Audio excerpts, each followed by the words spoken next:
dear, a name we hold dear, serving God faithfully year after year. A beacon of hope shining ever so bright, guiding us forward with all of His might. We stand by His side, a united stand, fighting for truth across the land. With God as our strength, our spirits will soar. Truth and justice prevail forevermore.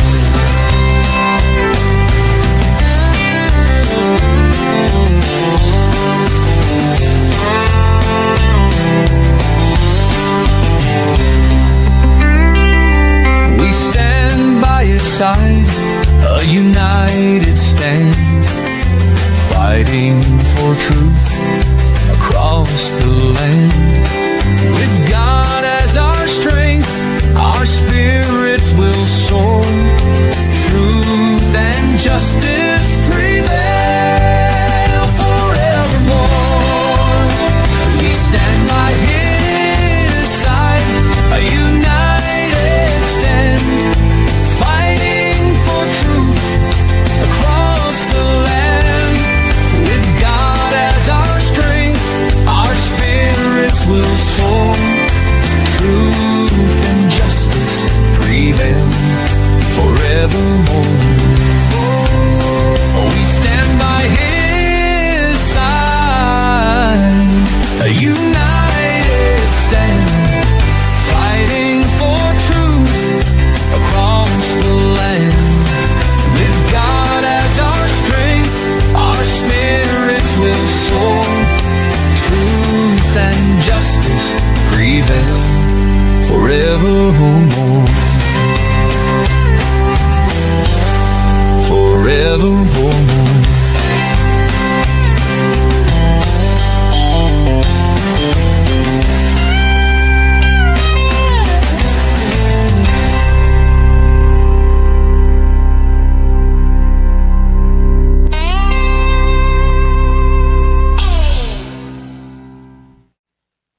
At ating pasalamatan ang Panginoon sapagkat siya'y mabuti sa atin at ang kanyang kagandang loob ay nanatili magpakailanman. At ngayon po ay pizza 16 ng buwan ng Oktubre 2025. At patuloy po tayong maglingkod sa Panginoon at kailangan pong bawat araw bago pang lahat, unahin po natin ang Panginoon sapagkat siya lamang ang ating gabay, no? Siya lamang ating patnubay at siyempre siya po ang ating tagapagligtas at wala ng iba. Unahin po natin siya sapagkat siya ang ating Panginoon magpakailan pa man. Mga kaibigan, ang atin pong tagapagsalita sa umagang ito ay ang pinakilala din, ini-introduce ni Brother Dinmar Santiago na isang lalaking nahikayat, nadala sa paanan ng Panginoon mula sa ibang kulungan, ay nadala sa kulungan ng Panginoon. At ngayon mga kaibigan, akin po ikinagalak na ipakilala sa inyo ang ating pong tagapagsalita, si Brother Renz Belsa. Atin pong ibigay sa kanyang panahon. Brother Renz, good morning. Good morning po sa ating lahat mga kapatid at mga tagapakinig sa mga oras na ito, no? Ngayon po, bago ko po umpisahan ng aking testimony, inaanyahan ko po muna kayo na panandaliang manalangin. Panginoon, na makapangyarihan ka po sa lahat. Nandiyan ka po sa kataas-taas ng langit, Panginoon. Panginoon, maraming salamat po sapagkat kayo po ay naging mabuti sa amin sa isang linggong lumipas at lilipas, Panginoon. Panginoon, maraming salamat din po sapagkat kami po ay pinahintulutan yung magsalita sa mga oras na ito, Panginoon, upang ibahagi ang inyong kabutihan sa kanila, Panginoon. At Panginoon, hinihiling ko po na kayo po nawa ang makita at hindi ako, Panginoon. Kayo po nawa ang magtago sa akin sa likod ng krus ng Kalbaryo, Panginoon. At yun lang po ang aking hiling sa pangalan ni Jesus. Amen. Ngayon po mga kapatid, uumpisan ko na po ng aking testimony. Ako po ay hindi lamang po MCGI dati. Ako po ay naanib sa Born Again Christian. Ako po ay naanib sa Iglesia ng Diyos kay Kristo Jesus, haligi at suhay ng katotohanan na itinatagpo ni Nicolas Perez noong 1860 po or something, nasa ganun po. At uumpisan ko po nung ako ay bata, 1 to 6 years old po ata ako noon. Ako po ay nasa Born Again Christian. And nung mamulat-mulat po, nakapunta po ako sa Iglesia ng Diyos na sinasabi ko na tinatagpo ni Nicolas Perez. At nung pagkatapos po noon, napakinggan ko si Soriano at dito po ay nahikayat ako ni Soriano upang makinig sa kanyang radio o sa kanyang programa na Ang Dating Daan. At doon mga kapatid, habang napapakinggan ko, lalong sumasama. Ayan po, kaya nung mapakinggan ko ang ating kapatid na Denmar Santiago, ako po ay kanyang nabigyang lakas. O kumbaga po ay siya po yung unang napakinggan ko, kaya po ko nakapakinig ng Adventist o ng mga pangangaral ng Adventista. At si kapatid na Denmar po pala ay siya po yung nagtuturo sa akin every night, mga kapatid, nung 6 months ago. Ayan po, hanggang ngayon po. Ayan, salamat po sa Diyos sapagkat siya po ay nanatiling mabuti. Ayan. At mga kapatid, nais ko pong ibahagi sa inyo yung karanasan o yung pag-ibig ng Diyos na ipinadama sa akin. Kaya po ako ay nandito. Ayan po, Ako po naniniwala na kung hindi po ipapakita sa akin ng Panginoon ang kanyang awa o hindi po ipaparamdam ng Panginoon sa akin ang kanyang awa o wala po siyang awa na mapaparamdam sa akin,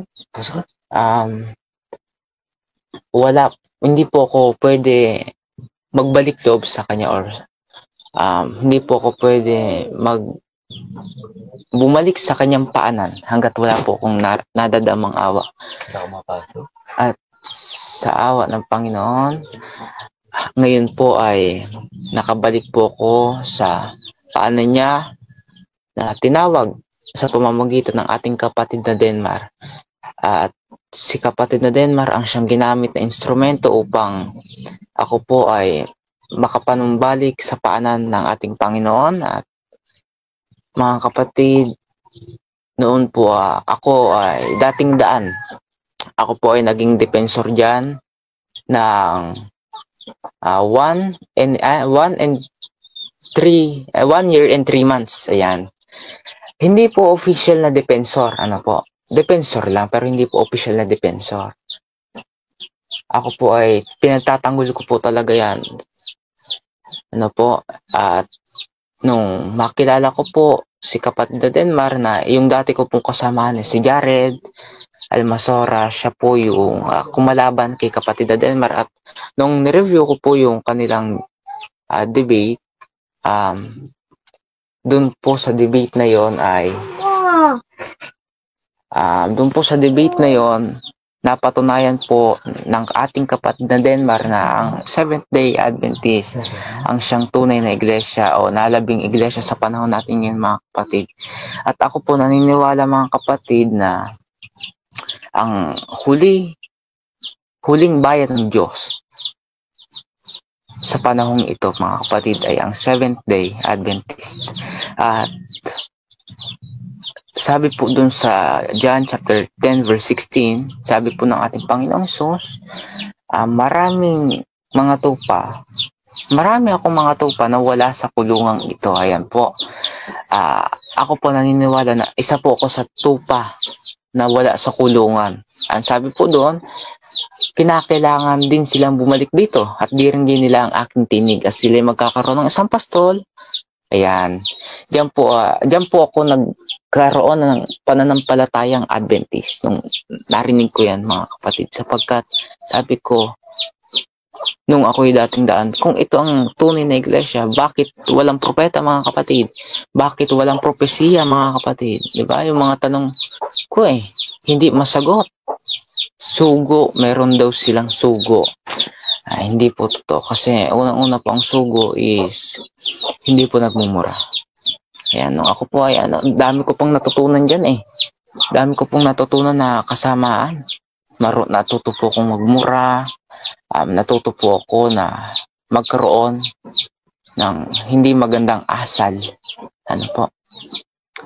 At dito po sa dating daan, ano po, ang ating kapatid na Noel Ramos, dati po siyang kasamahan. Siya po ay nag-Adventist din. Subalit, natukso. At siya po ay umalis. At ako po ay nagpapasalamat sapagkat sa kumputihan ng Panginoon, hindi niya po ako pinababayaan na umalis at makaalis sa iglesyang ito. Hindi niya po ako binibitawan. Ano po.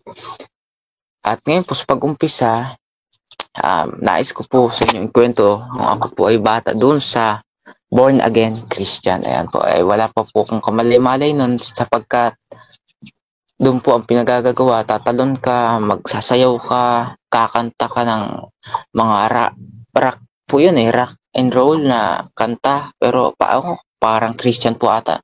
Pero banda po And nung ako po ay bata, naabutan po ako ng isang sobre.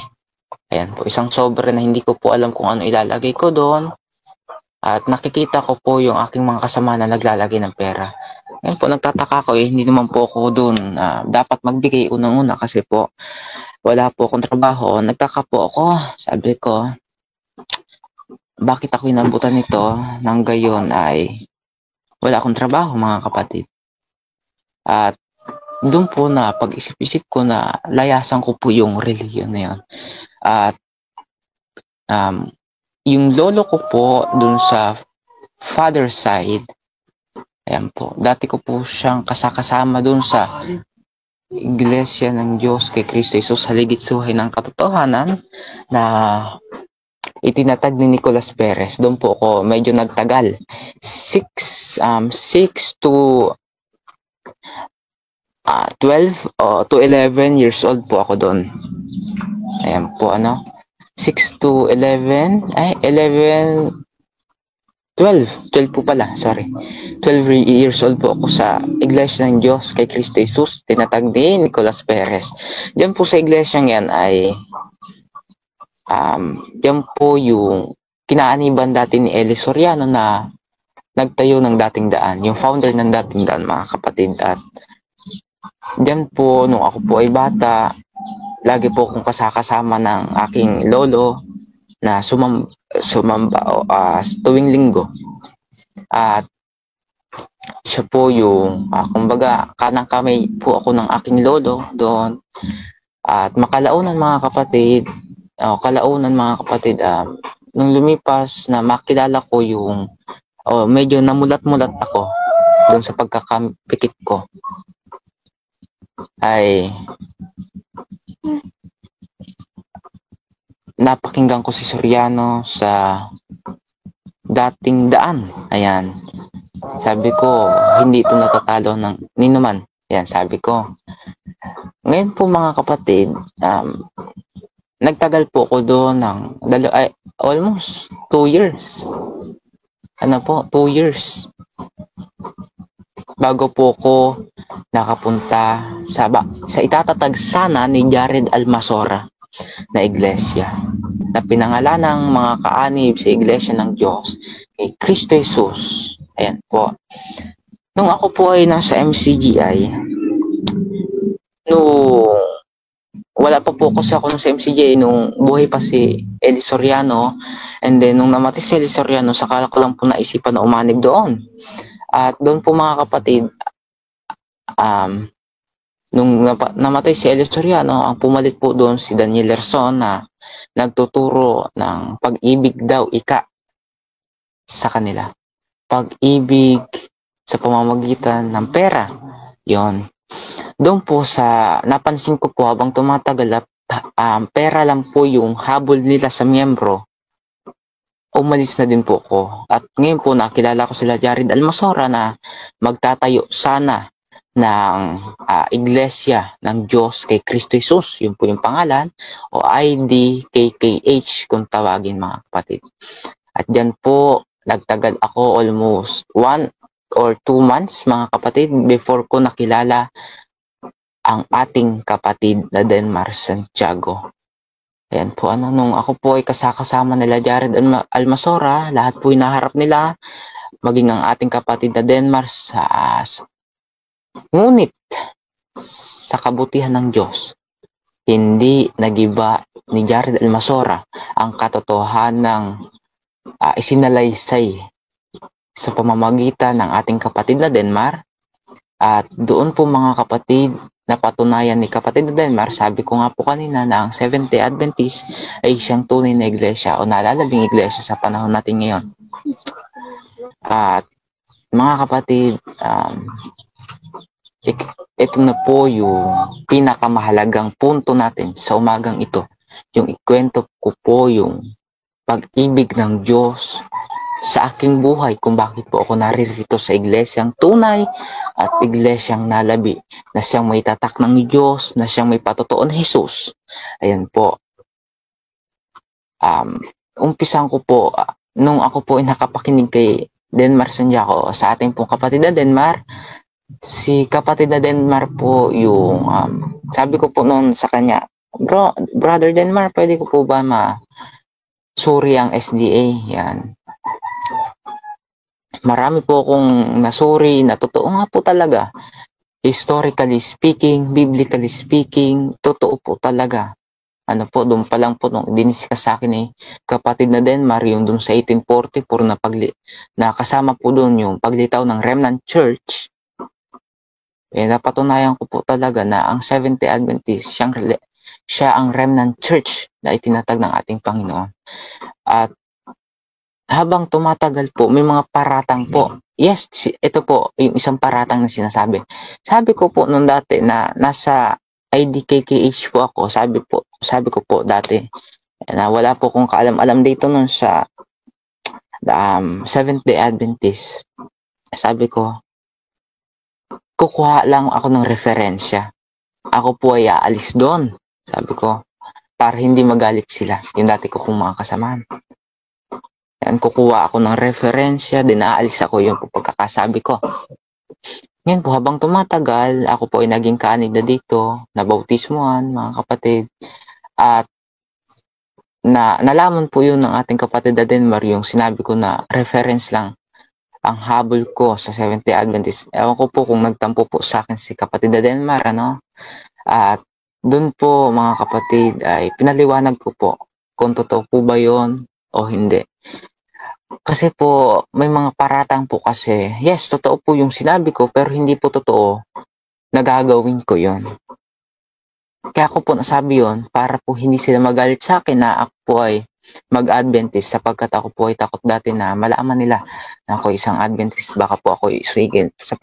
Subalit ngayon mga kapatid, imbis na matakot ako, napalitan po ng katuwaan ng kasiyahan ng aking takot. Yan po.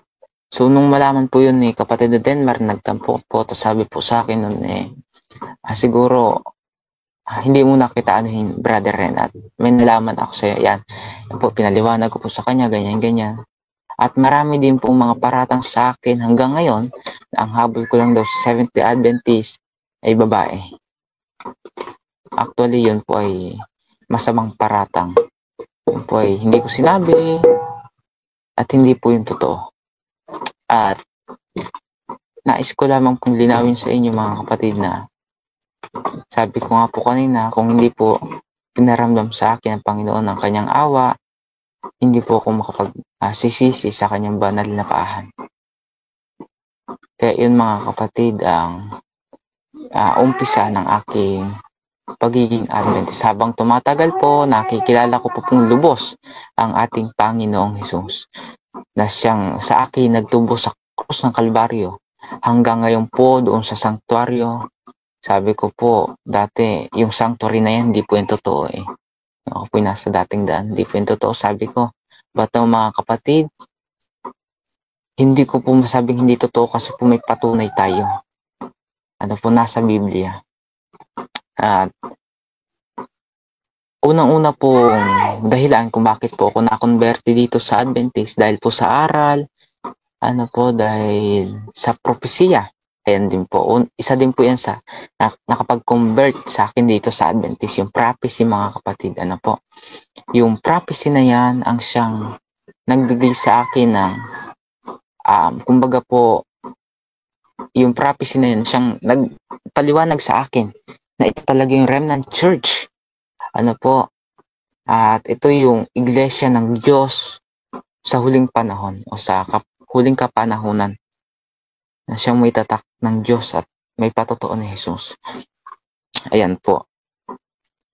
At nung ako po ay maging Adventist na,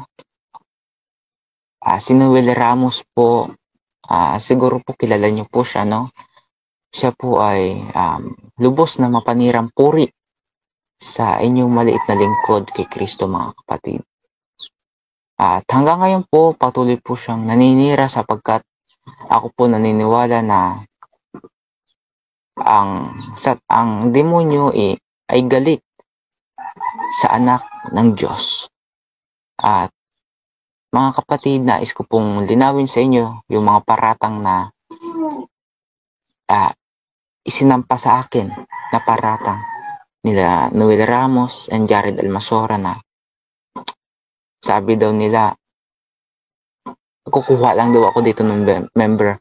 Alam niyo po mga kapatid, kung totoo po yun, nakukuha lang ako ng member. Sabi ko, kung totoo yun, nakukuha lang ako dito ng member, magtataka kayo, imbis na ako yung kukuha, ako yung nakuha nila. O, di ba po?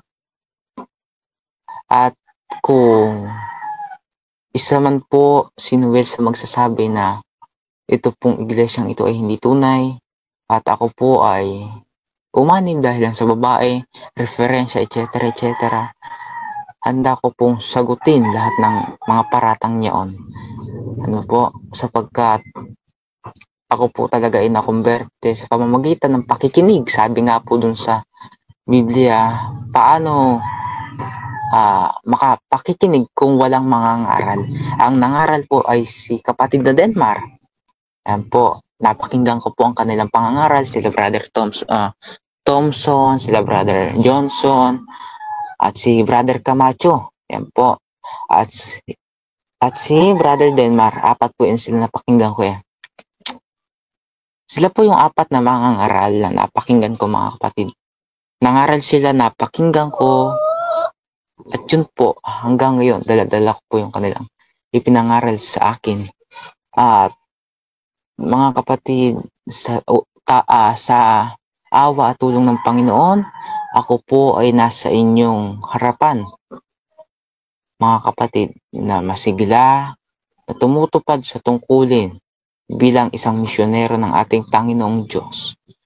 At sa umaga pong ito, ako po ay nagpapasalamat ng muli sapagkat ako po ay napunta sa kawan sa tunay na iglesia ng ating Panginoong Diyos at ng Panginoong Hesus na siyang may tatak ng Diyos at na hindi magigiba kailanman at ninuman. At yan lamang po muli sa umagang ito at maraming salamat po. Thank you very much, Brother Renz Renz Belsa, sa inyo pong magandang patuto kung paano po kayo nag-sorry. At meron pala kayong una-una ay meron kayong hidden agenda na kumuha lang ng aral ng Seventh-day Adventist. Ngunit dahil po sa talagang hindi mababaling katotohanan, ay kayo po ay kayo po talagang ika nga ay nadala, okay?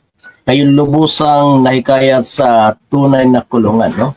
Actually, wala namang ibang kulungan talagang tunay, kundi talaga pong Seventh-day Adventist na siyang remnant church na talagang tumatagal, no? Tumatagal at manatili hanggang sa Jesus ay darating, sapagkat yung tatak ng Diyos, yung 1844 na prophecy, ay hindi pa rin po yan, no? Wala pong sino mang makabali niya, no?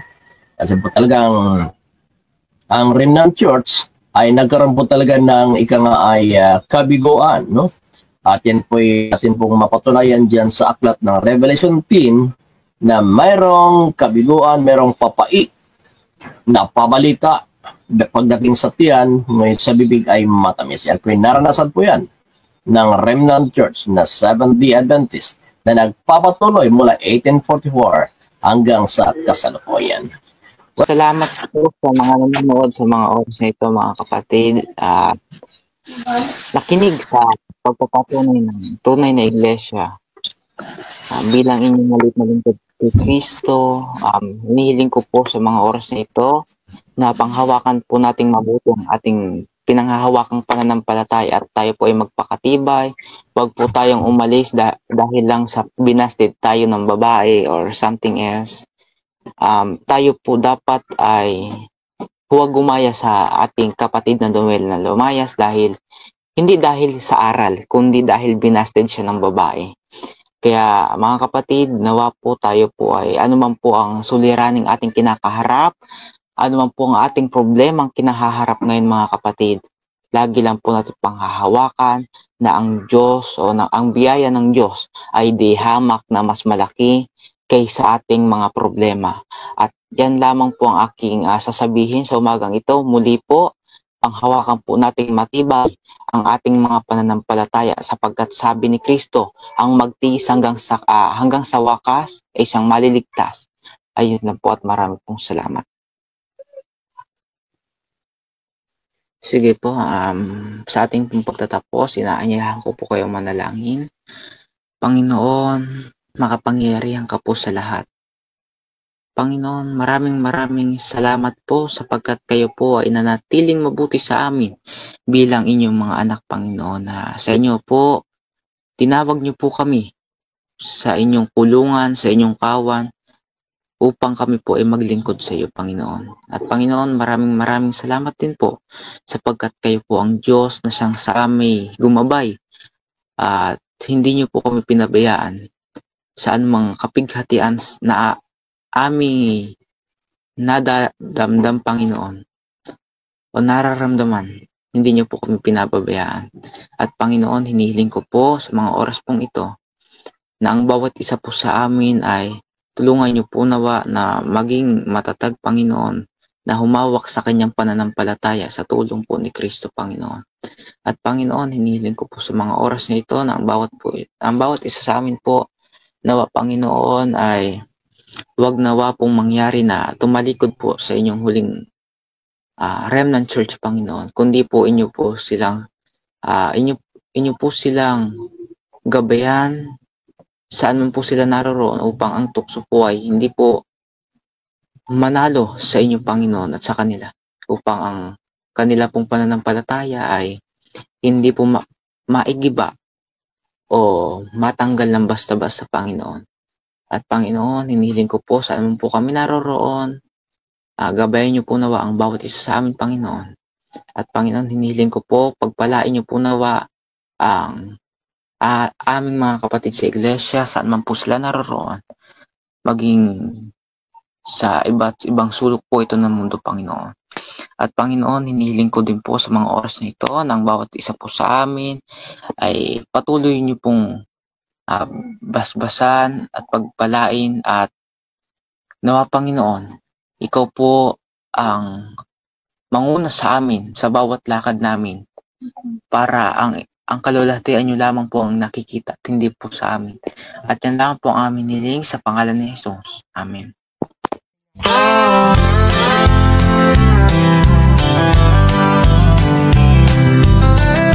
Fernando Baeza Camacho Jr.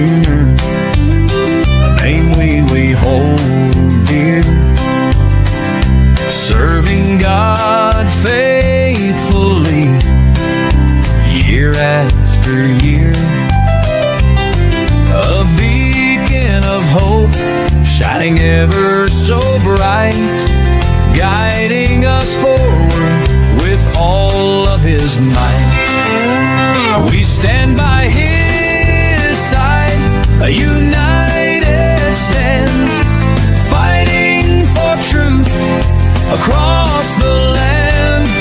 With God as our strength, our spirits will soar.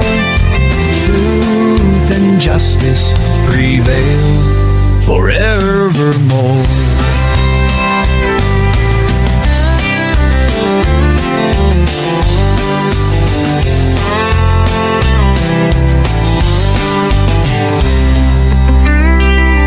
We stand by his side, a united stand, fighting for truth across the land. With God as our strength, our spirits will soar. Truth and justice prevail forevermore. We stand by his side, a united stand, fighting for truth across the land. With God as our strength, our spirits will soar. Truth and justice prevail forevermore. We stand by his side, a united stand, fighting for truth across the land. With God as our strength, our spirits will soar. Truth and justice prevail forevermore. Forevermore.